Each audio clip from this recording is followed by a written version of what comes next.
What's up, everyone? I'm Ashley Smashley. In this video, I'm going to share with you my victim story. If you are new to this channel, you're going to want to smash that like button, subscribe, and hit the bell for notifications because on this channel, we talk about all things spiritual awakening, the light and the dark, so that we can become aware and integrate and not ignore and bypass. So I'm definitely going to start this video off with a trigger warning. I'm going to be sharing different situations in my life that might be triggering to some people. So if you are sensitive or you don't like to hear about abuse or whatever, I guess you should probably not watch this video, okay? But if you want to hear about my victim story as my little character, Ashley Smashley, then stay tuned, okay? The reason why I want to make this video is because I made a video called My Dad Killed My Mom, and I will link that in the description down below. But when I made that video and I rewatched it, I just cried and cried and cried. It was a very healing experience for me to get a lot of that grief out and a lot of that the resentment towards my parents from our lifestyle and stuff. So I wanted to make this video because I feel like it could be a very healing process for me as well. So another thing I want to talk about before we even get into my story is that victimhood only exists through the human perspective. Nobody is a victim of anything, okay? From a higher state of consciousness, you know that your spirit picked your life, you picked your parents, you picked your traumas, you picked everything. You recruited your little spirit buddies to come and be the predator or the perpetrator in your life and to serve you karma or whatever reason you have worked out for these people to come and do these bad things to you in which we feel victimized. It's all pre-planned and you agreed to all of it. That is part of the game that we're playing here as humans on earth. Okay, so let's get that clear right off the bat that victimhood doesn't actually exist. You consented to literally every single thing that you experience. Now, why on earth would anyone ever want to experience abuse or trauma, or especially SA, or what, human trafficking? Oh my, I just can't believe that anybody would ever choose to experience that. That's what most people think through the human perspective, but we must understand from a higher state of consciousness that this isn't real. Okay, our spirits know that. We just forget that when we come into these little physical bodies. Okay, so um up there, it's not that serious. It's just a game. It's like saying, why would anybody ever go star in a horror movie because people get killed? It's not real. If you're not there yet, I understand. And I'm working on it there. Like, I conceptually and logically understand that spiritual concept, but I have yet to fully embody that. And that's kind of what I'm hoping to do with this video, is to transcend that victim mentality and really embody that spiritual wisdom that I chose to experience this. And it's all for the greater good, right? Because these negative experiences that I signed up to have and I agreed to have, they molded me into the person that I need to be. And the experiences that I had because of the conditioning from those experiences, the traumas that trap in my body, that low frequency energy, led me to have different human experiences, a lot of different human experiences. And because of that, I'm integrating those traumas and transmuting and alchemizing those energies. I will be able to, in the Great Awakening, be a energetic portal for those energies to flow through when it comes time to activate other people's DNA. And you'll see what's coming, okay, baby? You just wait and see. So that is why we choose to have these experiences, okay? Because I chose to come and alchemize the energy from those experiences so that when I activate, I'll be able to activate other people. The different variety of low frequency energies that you alchemize is the more people that you can help in the Great Awakening. So just remember that. Remember that if you're like the good vibes only, oh my God, don't feel your low frequency emotions. Just ignore them and think better thoughts. No, that's what the whole game is about. Okay, baby, we came to feel and alchemize low frequency emotions. So let's get into it, I guess. I was born second child. So my mom was 20 and my dad was 25 when they had me. And at that point, they had a 1 year old. My older sister were Irish twins, 13 months apart or whatever they call that. But yes, so it started right from the womb. Actually, I've received some information about some of the energies that I have internalized from being in my mother's womb, and she was very worried about her body image after having the first baby and then getting pregnant with me again and then being stuck with my father. So there's a lot of energy that I even internalized and received as in utero, you know. But anyway, I was born, and I definitely did not get the attention that I needed as a baby. And I have also received memories of being a baby and being like starving, um, literally starving, like needing food and not getting it, and crying and being left to cry. Like, I just think my mother couldn't, at 20 years old, she couldn't handle having two newborn and an infant to take care of. It was just like too much for her at that age. And so my grandma, she really took a liking to my older sister Crystal, but not me. And one of the reasons was because I threw tantrums because I did not get the attention that I needed as a baby because my mother was too busy running around taking care of my older sister. And so I learned at a very young age that if you throw a tantrum, you get attention, right? So that was my thing, you know, as a child, a baby. I cried and threw a lot of tantrums so that I got the attention that I needed. But my grandma, she couldn't handle that. So she would regularly take my sister and go places and do all kinds of cool things and buy her stuff and just leave me behind. And I felt incredibly rejected. And I remember the energy that I felt from my grandma. And I just knew like she did not love me. She did not, you know, and ooh, I'm already about to cry. Gosh. So that's one thing that I'm still alchemizing is the energy of rejection, the low frequency energy of being rejected and feeling unloved. And you know, when my grandma died, when I think I was 10 when my grandma died. I remember watching her being taken away on the gurney or whatever they call that. They rolled her out of the house into the ambulance. I remember feeling so relieved. Like, I just felt relief that I didn't have to deal with that type of like, it was psychological abuse, really, is what it was, you know, when you're treating a child differently, and making her feel not as good as another child, and it's very blatantly clear, you know. So but anyway, my aunt, she felt bad for the way my grandma was treating me. The mistreatment was very obvious, and so she started taking me to her home, and I would spend the night and stuff. I would even skip school to go stay the night with her when she had the night off or whatever.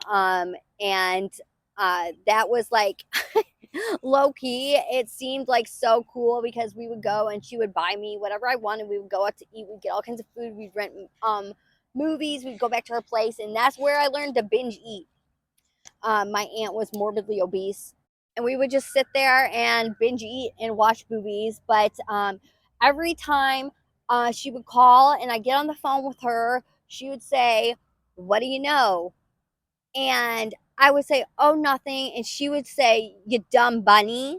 And a lot of people would say, "Oh, she's just joking around," but she was not joking around. My aunt was a hardcore narcissist, okay, and I was the family scapegoat my whole life and involvement in that family. Like, I still talk to my siblings, but I mean, I had gone into contact with my aunt several years ago, before she passed. But yeah, so she, to her, this is like a completely normal way to treat a child, you know. First of all, yes, calling me dumb, and I still have that energetic imprint of that, feeling stupid or feeling like I'm not smart enough because of the way she always like projected that onto me. Then I would get into her car when she would come to pick me up, and she would always tell me I had wild woman hair. And she would go to brush my hair. And now that I'm adult, I understand that like you would never intentionally brush a child's hair like that. She would just yank, and my head would be ripping all over the place, and it hurt so bad. But she made it seem like that's how she had to brush my hair because it was so tangled.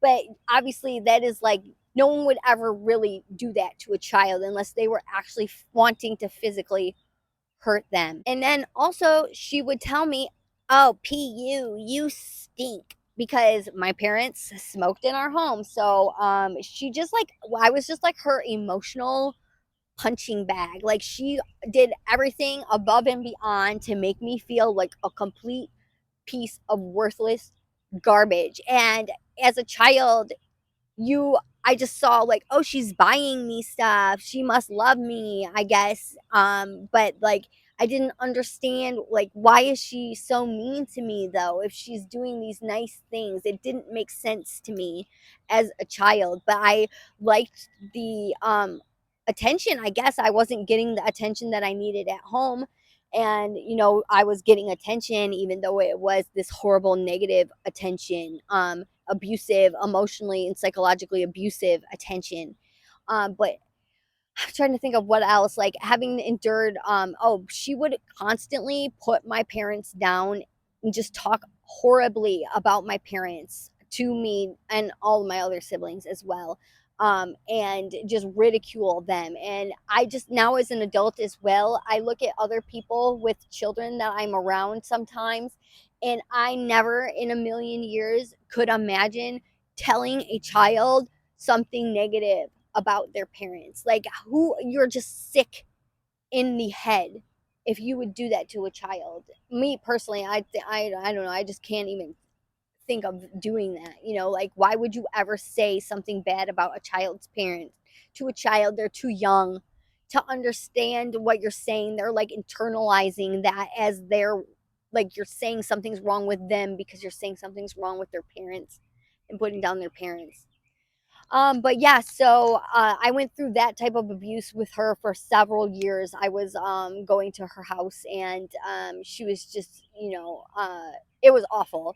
Looking back on it now, my memories, and like nobody in my family knows because it was literally just me and her, and nobody believes me, and they like don't think it's a big deal, and I just want to be seen. I was literally the only person in the family that she treated like that, and like I don't think anyone else of my siblings, like they just don't understand, or just like they had a really good relationship with my aunt. So it's just like deal with it, Ashley, I guess.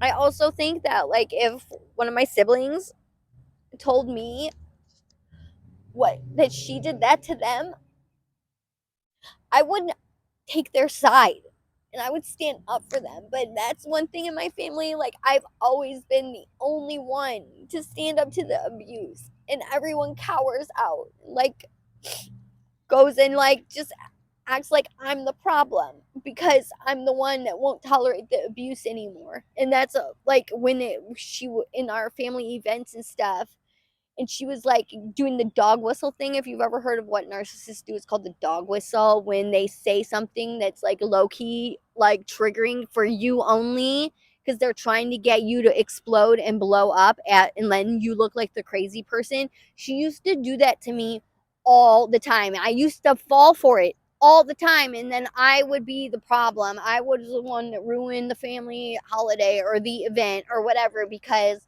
I reacted to her abuse, her low key abuse that nobody realized that she was doing, but her intention was to trigger me and make me act out in front of everyone else, right? And she also went and spread, who knows what she said about me to my other family members because they look at me differently because of what she said. And I mean, there's nothing I can do about it. I can't go around explaining myself to everyone. And she's passed now. Um, but oh, I guess I should probably mention my dad killed my mom when I was 14. Like I said, you can go watch that video. I talk about that in there. And then when we moved in with her, she took us, the four kids, in, and we moved in with her. Um, and there was one incident when I had dyed my hair. I literally just got out of the bathroom from dyeing my hair, and she went in the bathroom and she was like screaming that I needed to clean up after myself. Mind you, my sister and I cleaned the whole house all the time. We're the ones that cleaned it. She didn't do anything. And I did the whole house's laundry, and I was responsible for mowing the lawn and taking care of the kids and literally everything my sister and I did. We did the grocery shopping and cooked all the family meals and packed all the lunches and literally everything, and to run the household besides the money. That's all she did, was provide the money for the house and the food. And not even like um not even our school supplies or our clothes or shoes or nothing. Literally, I started working when I was 15. I paid for every single thing by myself. My car, I paid for my driver's ed, my everything. Literally, anyway, back to the story about the hair dye. She comes screaming, she's screaming, and I just reacted. I was like, "Why don't you go clean something, you fat bitch?" So anyway, she comes charging down the hallway with a bar of soap, and she's, mind you, she's over 300 pounds, right? She sat on me, and she was literally beating me in the face with the bar of soap and call like trying to shove a bar of soap in your mouth, like that's like the discipline that she thinks is normal. But really, what she was doing was just beating me in the face with a fist with a bar of soap. And I honestly at one point thought I was going to die. I could not breathe because she was sitting on me, and I feel like, I don't know, it was like out of like the adrenaline or something. When you know you're about to die, I just like launched her off of me and ran out of the house in barefoot, and I was literally covered in blood. And so then someone stopped and asked me if I needed help, which obviously I did, and they helped me clean me up, and like they sat and talked to me for like hours, and I told them what was going on. There were other instances living with her as well. Like my sister and I would always skip school together, and we were both stealing from her bank account because she would give us her card to go do the grocery shopping, and we would take money out of the ATM. And but she took my car away right after I graduated high school. She kicked me out, and took my vehicle. She had it moved like somewhere. And that car, like I said, I paid for the driver's ed, insurance, Secretary of State, road test, car. I paid for everything, from working and saving my money. And she took it and she kicked me out onto the streets. And then when I turned 18, I inherited $8,000 from the sale of my home from with my parents. It was in like a fund waiting for me to turn 18, but she would not give me my car back unless I gave her $1,000, which is what she said I stole from her, which is nothing. Like, no, it was my sister. My older sister's the one that stole way more than me. And my older sister, she always do things and I would always get blamed for it. My sister was the golden child, and she was a really good liar. And I always fessed up. Like, when she'd come at me with some crazy stuff, I'd be like, "Yeah, I did it. What, bitch?" But my sister would lie, so she always got away with everything. And I was the blame.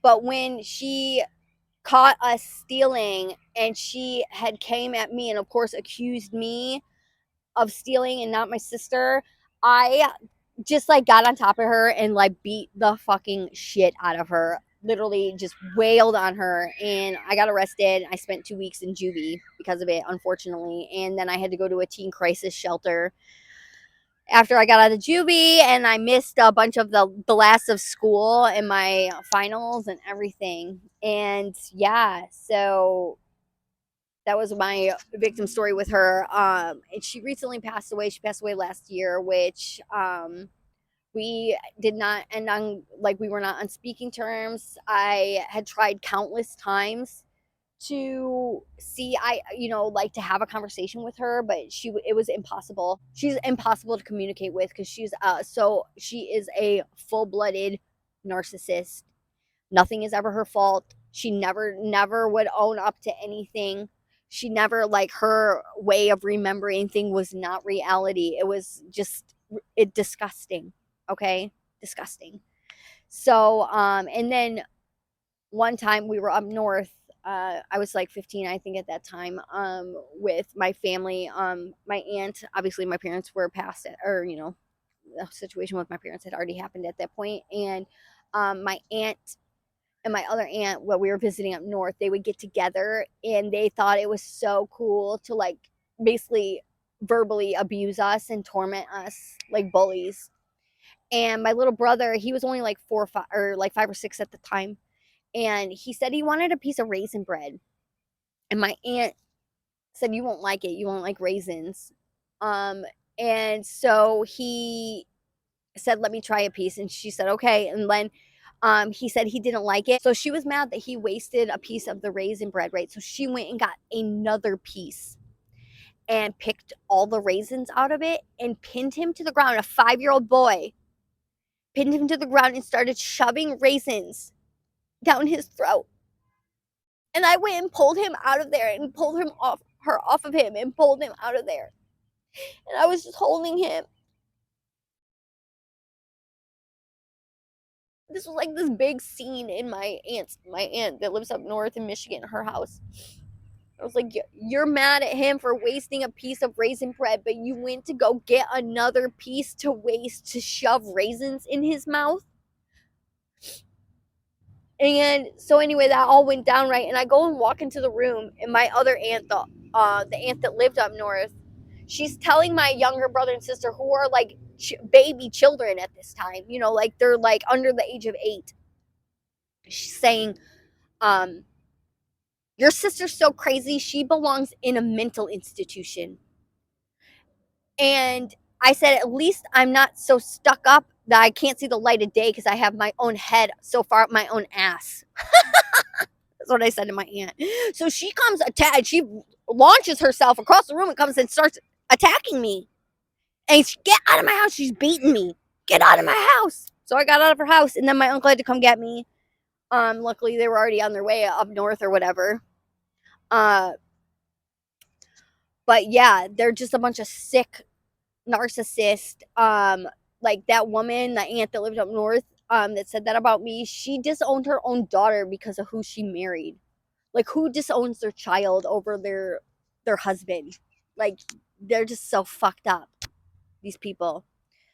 Yeah, so anyway, back to, I guess that's like, that was this whole ordeal. And my aunt, she passed away, and like I said, we never made amends, but that's okay. I'm working through this on my own. I'm trying to understand, like, get beyond the emotions of it and know that I chose those experiences because of to alchemize this energy and to heal this in the lineage. They always say one person like incarnates into the lineage to transmute all of these types of things, the abuse and any type of low frequency energies and stuff, then entities and demons, family demons and stuff, which that's my dad's side of the family. I'll be integrating them killer demons.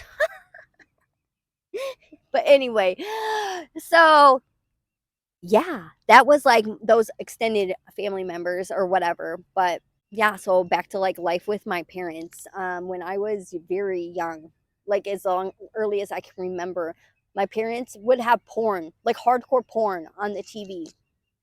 And they would let me watch the Rocky Horror Picture Show before I was even in kindergarten, because I remember asking if we could watch that when I had the neighbor kid over.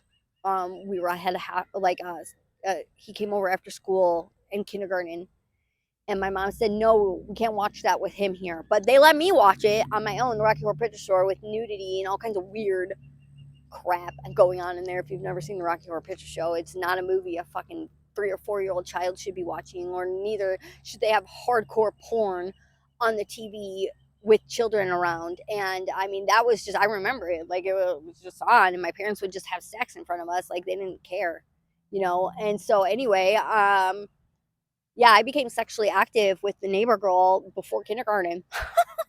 We would eat each other's pussies all the time, literally all the time. From probably like the age of 3, 4, maybe, I don't know. Definitely before kindergarten, all the way until middle school. And she is my Facebook friend. I don't know if she's ever subscribed to my channel, but oh Lord. So anyway, we would get in trouble. We would get caught all the time eating each other's pussies and get in trouble. And I was constantly shamed. Like, it's not my fault. Like, you taught me that as a child. Like, my parents should have never had kids. They're fucking ridiculously awful parents. Um, but yeah. And then also, my parents fed us garbage, junk food, which is one of the reasons. I don't know if you've never seen me post about it. I get super worked up when I see people feeding their kids crap. Like, you are setting your child up for a lifetime of health issues. Also, I noticed that when I had health problems, I got attention. So, but anyway, I literally was sick all the time as a child, and because of what my parents were feeding me and how much sugar I was eating, and I was constantly on antibiotics, literally all the time. And so now I have like I did not develop a microbiome, so I have had all kinds of health issues my whole life because of the diet that my parents fed me when I was a kid. In case you're wondering why I'm so intense about the food and what's in the food, my parents would give us Mountain Dew in our baby bottles. They would never make me brush our teeth when we were kids. My teeth, my baby teeth, they were all rotten, and I would get made fun of all the time in school. What else? Parents, victim stories. Probably started when I was like 12, when my mom opened a witchcraft store. She had never worked her whole life, right? But then they decided to open a store that was a witchcraft store. My mom was a witch, and my grandma was a witch as well. Um, and so that's when my parents started meeting all these teenagers, because they would come into the store, and my parents started acting like teenagers, started staying out and partying all night with teenagers, and my mom was cheating on my dad with a teenager and that we went to high school with. And then he ended up getting arrested for child pornography, and doing weird things to children. That I'm pretty sure he's still in prison for that. But yeah, it was just a disgusting way to bring a child into this world. It was an awful childhood. Like, I don't have any like happy memories from my childhood at all, really. And I know logically I chose to experience this. I chose my parents, and I chose all of this so that you will see my role in the Great Awakening, and it will all, like, all the pieces of the puzzle will fit. And I see that, like, now I literally can see how it all works. I think the only thing that's stopping my healing is the energy that's still in my body from these experiences, and I keep purging it and purging it, which is why I'm just gonna watch this over and over again. I'll probably cry my eyes out for hours. And yeah, transcending the victimhood. I chose this because I needed these experiences. I needed this energy in my body, and I need to process and alchemize this energy. The more negative experiences, the better. The more low frequency energy to alchemize, the better. The more people you will be able to help and activate in the Great Awakening. So understand, if you have a victim story, if you are the family scapegoat, or you're a victim of narcissistic abuse, or you had a bad upbringing, or your parents were whatever, neglectful, it's okay to sit and get to the root and feel the emotions as they would have been felt in real time when they didn't get processed properly. When you were a child and that emotion came up to be processed, or it was triggered within you, but instead of processing it properly, because nobody teaches you how to do that as a child, which it's coming. We're going to teach people how to process their emotions properly so that we don't get a bunch of dense energy stuck in our field. We learn how to alchemize the energy so we're not running around with these fields full of dense energy thinking that, don't even get me started. We're not going there in that video, this video. Anyway, yes, so this is my victim story, okay? I didn't even get into anything that's happened to me as an adult. I got raped in my booty hole. Oh, I got drugged in Vegas by someone who thought they were gonna like pimp me out or whatever. But yeah, okay. This video is already over 30 minutes, so I'm gonna get off of here. If you like this video, please like, share, comment, and subscribe. And maybe not share this one, but I'll see you in my next video. Okay, thanks.